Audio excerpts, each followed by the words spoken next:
Assalamualaikum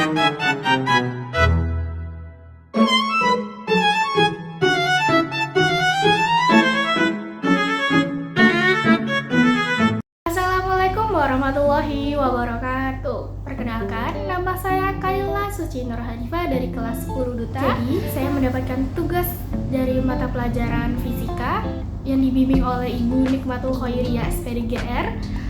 Jadi, di video ini saya akan mempresentasikan hasil LKPD lembar kerja murid, GLB, GLBB, dan gerak parabola. Gimana itu penjelasannya? Saksikan video ini ya. Jadi yang pertama saya akan menjelaskan tentang GLB atau gerak lurus beraturan. Apa itu gerak lurus beraturan? Gerak lurus beraturan adalah gerak benda pada lintasan lurus dengan kecepatan yang tetap dan percepatannya tuh 0. Nah, saya ingin memperlihatkan tabel hasil kerja kelompok saya. Dan nih,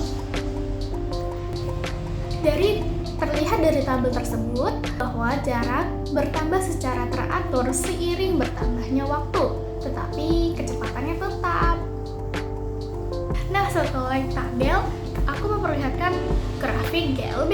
Nah, grafik GLB-nya tuh ada 2 ya. Tada!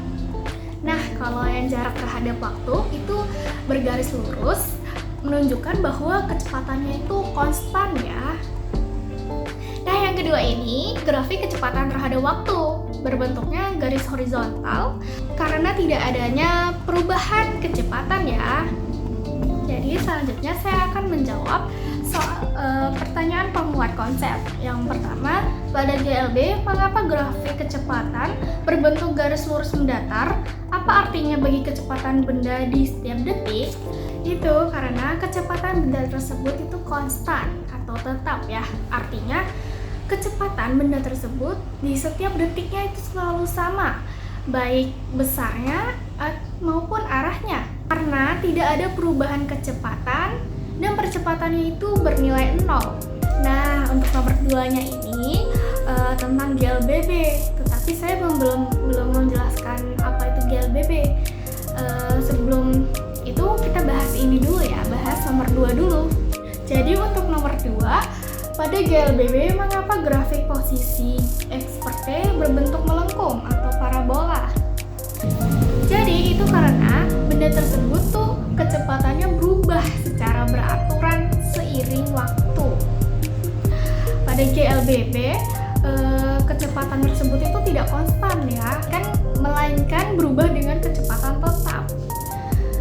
Kemiringan gradien atau grafik posisi waktu itu merepresentasikan kecepatan, karena kecepatan itu terus berubah dan kemiringan grafik juga terus berubah, menghasilkan bentuk kurva atau parabola alih-alih garis lurus. Oke, selanjutnya ada nomor 3. Untuk nomor 3, apa yang menyebabkan kecepatan benda pada percobaan 2 itu terus meningkat? Jadi itu disebabkan oleh adanya percepatan tetap. Nah, percepatan tetap ini menyebabkan kecepatan benda tambah secara beraturan setiap detiknya atau GLBB dipercepat. Nah, saya sudah menjawab semua pertanyaan-pertanyaan tadi. Nah, tapi sebelum itu tadi saya menyebutkan tentang GLBB. Nah, sekarang ini saya akan menjelaskan apa itu GLBB atau gerak lurus berubah beraturan. Dan pengertian dari gerak lurus beraturan itu adalah gerak suatu benda pada lintasan lurus dengan kecepatan yang berubah secara beraturan karena adanya percepatan yang konstan. Nah, seperti GLB tadi, saya juga akan memperlihatkan tabel GLBB. Nah, seperti ini. Nah, ini hasil percobaan kelompok saya ya. Dari tabel tersebut bahwa kecepatan berubah secara beraturan setiap waktunya dan jarak tempuhnya itu semakin besar ya. Nah, ada juga grafiknya loh. Nah, grafiknya juga ada 2 seperti ini. Nah, yang pertama ini grafik kecepatan terhadap waktu. Dia berbentuk garis lurus miring. Itu menandakan bahwa percepatannya itu tetap ya. Jadi yang kedua ini grafik jarak terhadap waktu. Dia berbentuk kurva karena jarak tersebut dipengaruhi oleh perubahan kecepatan.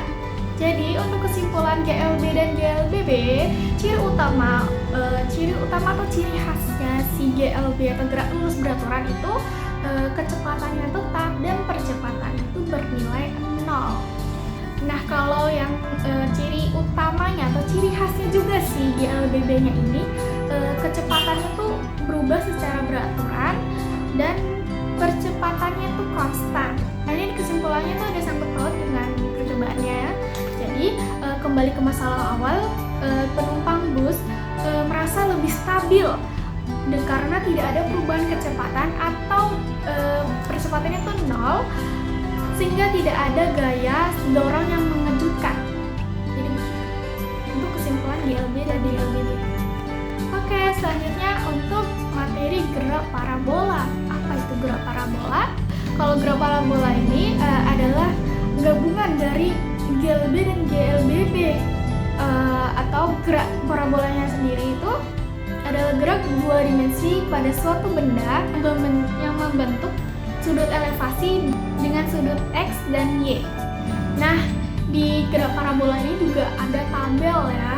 Nah, tabelnya seperti ini. Ini hasil percobaan kelompok kami juga, kelompok saya sih. Dan berdasarkan tabel tersebut diketahui bahwa sudut elevasi dan kecepatan awal itu memengaruhi tinggi maksimum dan jangkauan. Jadi untuk gerak parabola saya juga diberikan pertanyaan. Yang pertama, berdasarkan data, sudut berapakah yang menghasilkan jarak terjauh? Mengapa? Jadi untuk jawabannya itu pada sudut 45 derajat. Karena pada sudut ini komponen kecepatan horizontal dan kecepatan vertikalnya itu seimbang, mengoptimalkan waktu tempuh di udara dan jangkauan horizontalnya. Oke, selanjutnya itu untuk pertanyaan nomor 2. Nomor 2, jika percepatan awal dinaikkan 2 kali lipat pada sudut 45 derajat, apa yang terjadi pada jarak maksimum dan tinggi maksimumnya? Jelaskan. Oke, yang akan terjadi pada jarak maksimumnya itu bakal bertambah dan ketinggian maksimumnya juga itu terus bertambah ya.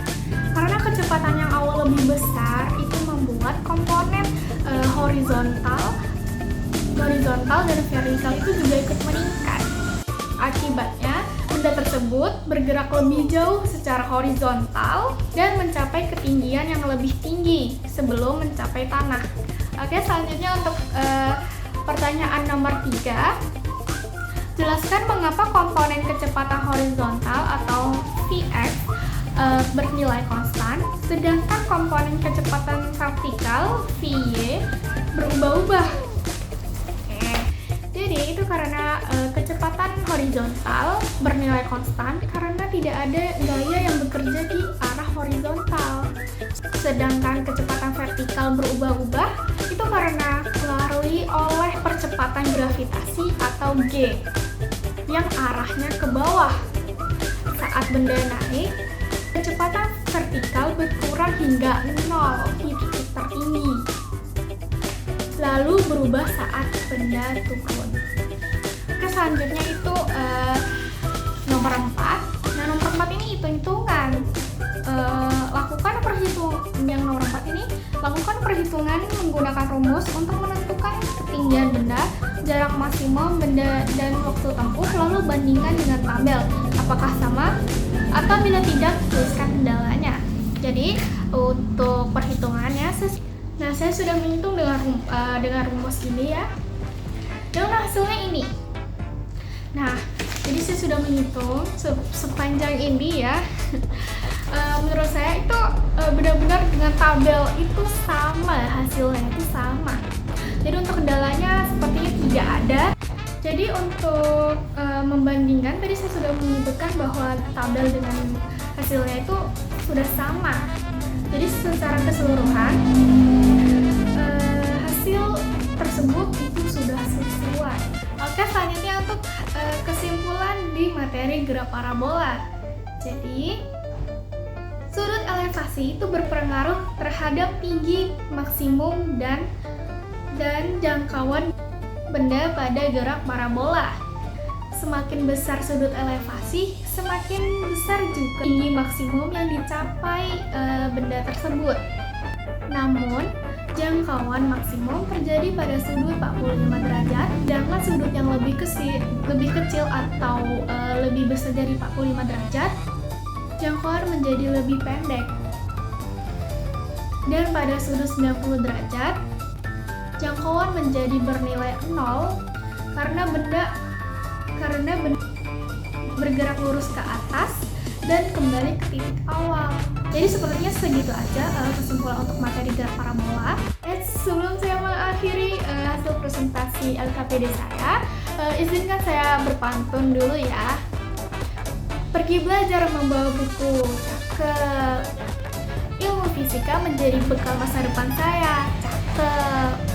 Sekian presentasi dari saya dulu. Terima kasih atas perhatiannya semuanya. Saya akhiri. Wassalamualaikum warahmatullahi wabarakatuh. Dadah.